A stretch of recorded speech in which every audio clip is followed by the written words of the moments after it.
Menginjak apa? Apa menginjak? Ah, serius.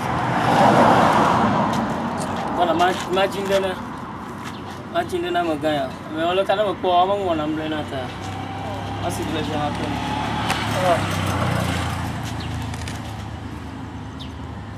Baik, wari aku tahu mana dulu aku tahu kalau na.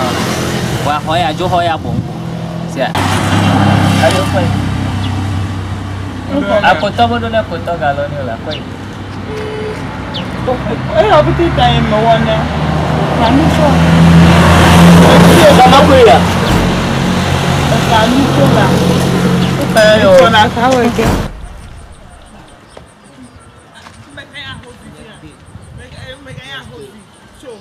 Awak nak mak apa? Anu kamu asyik. Oh, ni aku zon. Jona miga.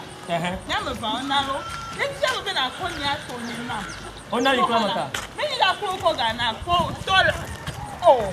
Oh, nak ikut maka? Ni kau tu kan kau gana ni. Awak kau wasi nama kau tinggi sih dah. Kau ni kau wasi dia. Kau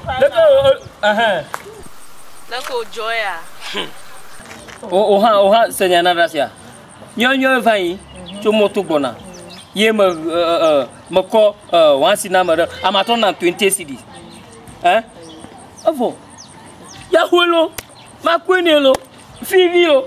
Anya kwe yona lo. Menyere kelo nge nyang mau. Sister. Boto na mase. Kau fa joana ma mi zozom. Yeah, obey a flag phone or a mochi. Yeah, me le 1 cedi. That's 1 cedi. He come go kata. I'm a queenie. Yeah, kumi gwana koko amere bugwana ni da small ni nyano gabiamo lo ho ni menyani. He how ko 1 cedi ana koko 20 Ghana ni. Yeah, me bevo. Ni afa lucky ma. E ga ha mejo la sin okwa mi maga.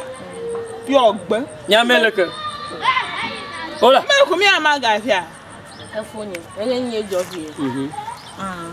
Le lolo tefu ya. Agama do kunye.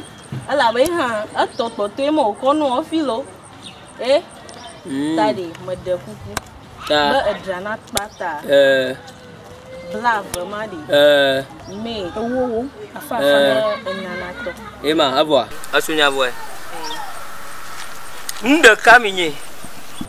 Amdeka iminya nya bakata amdeka minya omi onanya nyega onanya ega miame by force ya you talk cry you now galo ala bo nkwa mblanyo na Very good at meyokwa ha ampo mundu ameyokwa yakata mugbo tagbo bala miasio Mano nya ba onde klo kasinya che maju fia maida Ola meka molo ndolo mano yeto kolo bako asidi no wasi amele klo bako flom bua amba voa dachinya o ko na ga kana na mama ba ato agbo ai po hu viora po wontora ono nyo nya mako me a farmer me a farmer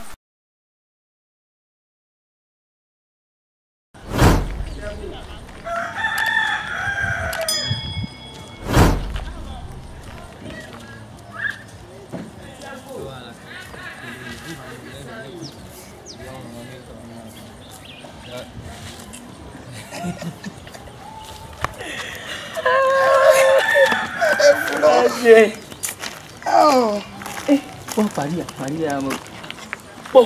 Paria. Onari. Ni chomo pole moji. Ye mo ko wan sidile a. Ato ko 20 sidina. Ato bula dana mo. Chu, awon kuna mari. Agba ko.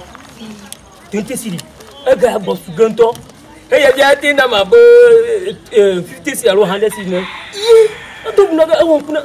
Aga la suwa ya ko pri. Ate double asubon. Kareja. Sure, ma blowa. 20 sidi kono la. Kegba mi kesi esige. Agba mi poga. No pona aí. Na pona ni hoga mi le fiera. La que fona ma. Awanya, Fote sidi ma. Akpala bi. Akpala. Abwa. Akpala bi. Ha? Abwa. Akpala, tuan kan apa makan ni? Oh, ni coy mo. Coy. Coy. Enggak Hey, Mamma. Kosia. I ma don't try to work, but you are organized.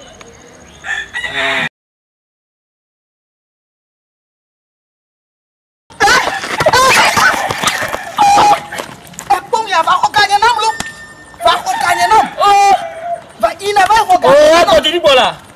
Nyak abela ke. Me we ben tu ya to bo na. Hello.